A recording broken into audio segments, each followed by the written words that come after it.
Damai sejahtera bagi kita semua. Kembali bertemu dengan saya Pendeta Jonathan F. Lopulalan pada hari Kamis tanggal 28 April tahun 2022. Mari kita minta pertolongan Roh Kudus untuk pembacaan dan pemberitaan firman Allah. Mari berdoa. Tuhan Yesus, kami sangat membutuhkan firman-Mu. Itulah sebabnya Tuhan, kami membutuhkan urapan Roh Kudus, baik hamba-Mu yang akan membaca dan menyampaikan firman-Mu, dan juga mereka yang akan mendengarkannya. Biarlah Roh Kudus memberikan penerangan supaya kami dapat memahami firman Allah, dan Roh Kudus menolong kami supaya kami dapat melaksanakannya. Berfirmanlah karena kami sudah siap untuk mendengarkan firman. Dalam nama Tuhan Yesus kami berdoa. Amin. Mari kita baca firman Tuhan yang diambil dari Markus pasal 1 ayat 29 sampai ayat yang ke-34. Tapi saya hanya mau membacakan ayat yang ke-34. Firman Tuhan berkata begini. Yesus menyembuhkan banyak orang yang menderita bermacam-macam penyakit dan mengusir banyak setan. Ia tidak memperbolehkan setan-setan itu berbicara sebab mereka mengenal Dia. Demikianlah firman Allah yang berbahaya kita yang membaca, mendengar, dan melakukan firman Allah. Tema kita pada hari ini, hari Kamis tanggal 28 April tahun 2022 adalah Yesus tidak memperbolehkan setan-setan itu berbicara. Nah, saudara-saudara yang saya kasih dalam Tuhan Kristus, menjelang malam dijelaskan di dalam Markus pasal 1 ayat 32. Markus dengan jelas mencatat bahwa banyak orang yang mendatangi rumah Simon pada senjak hari sesudah terbenamnya matahari. Mengapa? Sebab pada hari Sabat orang sakit memang tidak boleh digotong kecuali sesudah terbenamnya matahari, yaitu sekitar jam 18 lewat 10 atau 15 menit. Nah, saudara-saudara yang saya kasih dalam Tuhan Kristus, semua orang yang menderita sakit itu dijelaskan di dalam Markus pasal yang pertama ayat 32 dan juga ayat yang ke-15. Markus mencatat bahwa semua orang yang terganggu kesehatannya dan orang-orang yang kerasukan setan atau kerasukan roh jahat dibawa kepada Yesus. Untuk apa?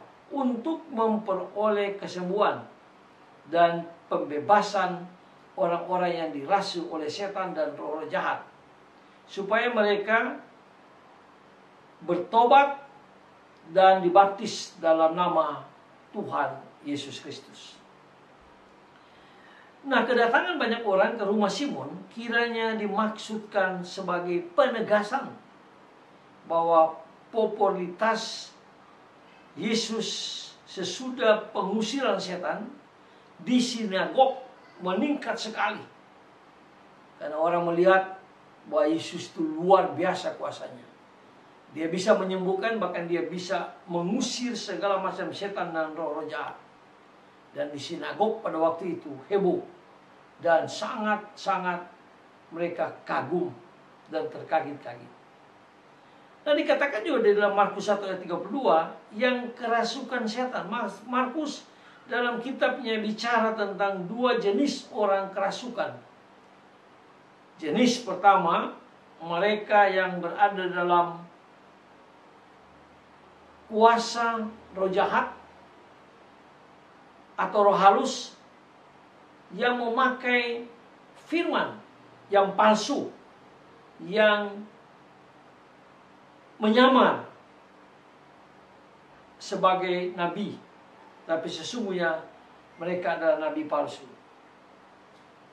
Dikatakan oleh Rasul Paulus di dalam 2 Korintus 11 ayat 14 bahwa ini mereka berpura-pura menjadi nabi. Kedua ialah mereka yang kerasukan setan, yang berteriak-teriak seperti singa yang ganas. Itu juga dijelaskan di dalam 1 Petrus pasal yang ke-5 ayat yang ke-8. Dikatakan di situ bahwa iblis itu seperti singa yang mengaum-ngaum, yang menerkam orang yang tidak percaya kepada Kristus. Nah, mengapa Yesus tidak memperbolehkan setan-setan itu berbicara tentang Yesus yang berkuasa menyembuhkan, bahkan melepaskan serta membebaskan orang-orang yang dirasuki setan dan dirasuki oleh roh jahat? Itu pertanyaan, mengapa? Pertama, karena setan dan roh jahat adalah pembohong dan pembunuh manusia. Itu dijelaskan itu dalam Yohanes pasal 8 ayat 44. Maka Yesus bilang tidak boleh dia berbicara karena dia itu pembohong dan pembunuh manusia. Yang kedua, karena setan dan roh jahat adalah musuh utama kerajaan surga. Musuh utama kerajaan Allah. Dalam Kisah Para Rasul pasal yang ke-8 ayat 4 sampai ayat 25, Filipus dan Petrus memberitakan Injil kerajaan Allah kepada orang-orang Samaria. Pada waktu itu orang-orang Samaria sudah percaya pada Simon si tukang sihir itu. Mereka sangat percaya Simon si tukang sihir ini. Nah, orang-orang Samaria percaya juga pada Tuhan Yesus karena mereka melihat mujizat Tuhan Yesus melalui pemberitaan Injil kerajaan Allah oleh Filipus dan juga oleh Petrus. Nah, saudara-saudara yang saya kasih dalam Tuhan Kristus, Simon tukang sihir, dia kaget, dia terheran-heran melihat luar biasa kuasa Tuhan Yesus yang ada dalam diri kedua hamba Tuhan itu, yaitu Filipus dan Petrus. Lalu Simon ini, dia berpikir mungkin dia bisa membeli kuasa itu. Dan Simon mau membeli kuasa Tuhan Yesus dari Petrus dan Filipus. Lalu Petrus dengan tegas dan keras berkata pada tukang sihir itu, "Binasalah kamu dan uang itu, dan bertobatlah dari kejahatanmu." Jadi Petrus semua minta supaya si tukang sihir ini, Simon, bertobat dari kejahatan dia, dari ketidakbenaran yang diajarkan kepada orang-orang Samaria. Itu dijelaskan dalam Kisah Rasul pasal yang ke-8 ayat 20. Yang ketiga, Kristus tidak menghendaki setan ambil bagian dalam pemberitaan Injil karena dia memberitakan Injil yang palsu, dan Kristus tidak menghendakinya. Itu dijelaskan di dalam Galatia pasal 1 ayat 6 sampai dengan 10 dan 2 Korintus pasal 2 ayat yang ke-11. Nah, saudara-saudara yang saya kasih dalam Tuhan Kristus, jelas sekali bahwa Kristus tidak memperbolehkan setan atau iblis itu berbicara karena dia adalah pembohong dan pembunuh manusia. Nah, saudara-saudara yang saya kasih dalam Tuhan Kristus, kita sebagai pengikut Kristus, marilah kita bukan hanya mampu mengusir setan dan roh jahat, melainkan juga kita mampu membungkamkan setan dan roh jahat itu. Mengapa?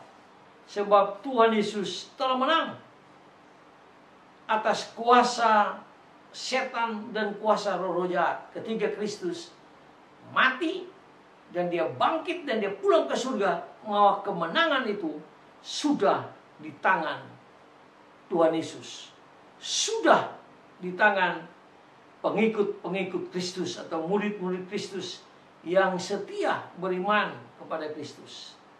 Nah, saudara-saudara yang saya kasih dalam Tuhan Kristus, demikianlah dikatakan oleh Rasul Paulus dalam suratnya kepada jemaat di Korintus, yaitu 1 Korintus pasal 15 ayat yang ke-54 sampai 56 berkata begini, "Dan sesudah yang dapat binasa ini mengenangkan yang tidak dapat binasa, dan yang tidak dapat mati ini mengenangkan yang tidak dapat mati, maka genaplah firman Tuhan yang tertulis, maut atau kuasa setan atau kuasa neraka telah ditelan dalam kemenangan."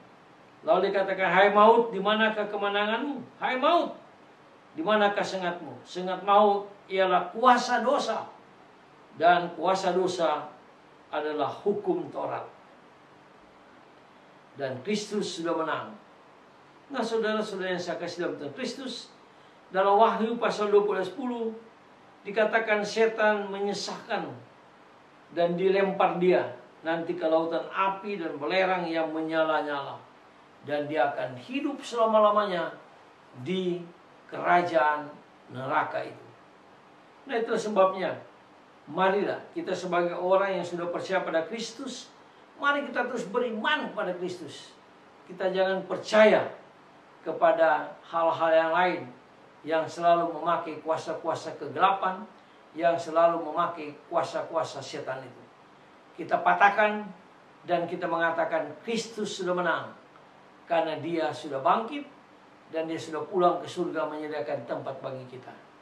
Marilah saudara-saudara yang saya kasih dalam Tuhan Kristus, kita tidak perlu takut kepada setan atau roh jahat, tapi marilah kita takut kepada Kristus dan kita dapat mengusir roh jahat itu kalau dia merasuk orang-orang yang belum percaya pada Kristus. Kita sebagai anak Kristus, sebagai anak Tuhan, kita berhak mengusir setan itu di dalam nama Tuhan Yesus. Mari kita tunduk kepala, kita berdoa. Tuhan Yesus, terima kasih atas kebenaran firman Tuhan yang mengatakan bahwa Kristus melarang roh jahat atau setan berbicara. Oleh karena setan dan roh jahat itu pembohong dan pembunuh manusia. Kami bersyukur karena Kristus sudah menang atas kuasa maut, kuasa dosa, bahkan kuasa setan. Tak kala Kristus mati, bangkit, dan dia pulang ke surga. Dalam nama Kristus, Juru Selamat kami, penembus dosa kami, Juru Selamat kami, dan Gembala kami yang sangat baik, kami berdoa dan bersyukur. Haleluya, amin. Terpujilah Kristus, sampai kita berjumpa di kesempatan yang lain.